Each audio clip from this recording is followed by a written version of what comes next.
Ողջույն սիրելիներ, Սուրբ Պողոս առաքյալը գաղատացիներին գրած նամակում ասում է. Արդ մարդկանց հավանությանն եմ ձգտում արժանանալ, թե Աստծու, կամ միթե մարդկանց եմ փորձում սիրաշահել, եթե մինչ այժմ մարդկանց սիրաշահեի, ապա Քրիստոսի ծառա չէի լինի։ Այս աշխարհում կան ճշմարտություններ, որոնք որ տարբեր են Աստծո ճշմարտությունից։ Աստծո ճշմարտությունը ասում է, որ ամեն մարդ մեղավոր է, եւ քրիստոնյայի ականջին այս ճշմարտությունը, այսպես ասած, անհարմարություն չի պատճառում, որովհետեւ նա գիտի, որ մեղավոր է, եւ բուն քրիստոնեությունը սա է, որ նա, ով քրիստոնյա է, իմանալով հանդերձ, որ մեղավոր է, պայքարում է մեղքի դեմ, ըստ Սուրբ Պողոս առաքյալի խոսքի, թե մինչև իսկ արյուն թափելու աստիճան չհակառակվեցիք մեղքին։ Մինչդեռ այս աշխարհի ճշմարտությունները մարդուն համոզում են, որպեսզի ինքը ամեն կերպ մարդկանց առջև արդար երևա, արդարանա։ Սակայն իհարկե Սուրբ Հովհաննես Ոսկերբերանը հետաքրքիր բան է ասում այս բանի մասին, թե արդարությունը բնական առաքինություն է մարդու համար, բնական ձգտում։ Աստված այսպես է ստեղծել մարդուն, որպեսզի նա արդար ապրի։ Մինչդեռ մեղքի պատճառով մեղավորները մեղք են գործում եւ ապա արդարանում իրենց մեղքի համար։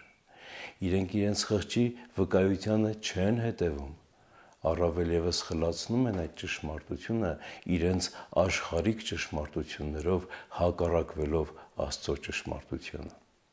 Սուրբ Պողոս առաքյալը գաղատացիներին զգուշացնում է մեղքի համար, որպեսզի նրանք ապաշխարեն։ Արդ մենք Քրիստոսի հավատացյալներս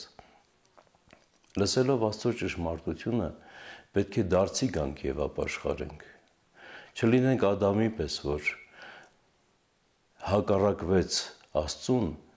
մեղք գործելով եւ ապա մեղք գործելուց հետո փորձելով արդարանալ։ Քրիստոս Աստված շահեց մարդկանց սերը, որովհետեւ նախ ինքը սիրեց մարդկությունը եւ ապա իր անձը զոհեց մարդկության համար։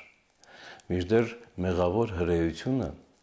լսելով Քրիստոսի ճշմարտությունը հակառակվեց Քրիստոսին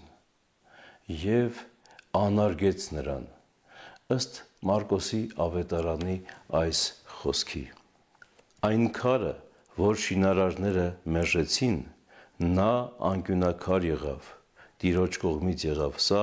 եւ մեր աչքին սքանչելի է։ Արդարև Տեր Հիսուս Քրիստոսի անձնազոհությունը մեզ քրիստոնյաներիս համար մղում է արդարության։ Եվ վստահ լինենք, որ նրանք, ովքեր դարձի են գալիս առ Աստված, ընդունում են Տեր Հիսուս Քրիստոսի օգնականությունը, որպեսզի ճշմարտության մեջ քայլել կարողանան։ Ճշմարտություն է, կամ այլ կերպ ասած ճիշտ է, որ մարդը արդար ապրի, բարին գործի, ողորմած լինի, եւ այն, քանի որ մեղքի համար անհնար էր մարդու համար, Տեր Հիսուս Քրիստոս հնարավոր դարձրեց իր անձնազոհությամբ։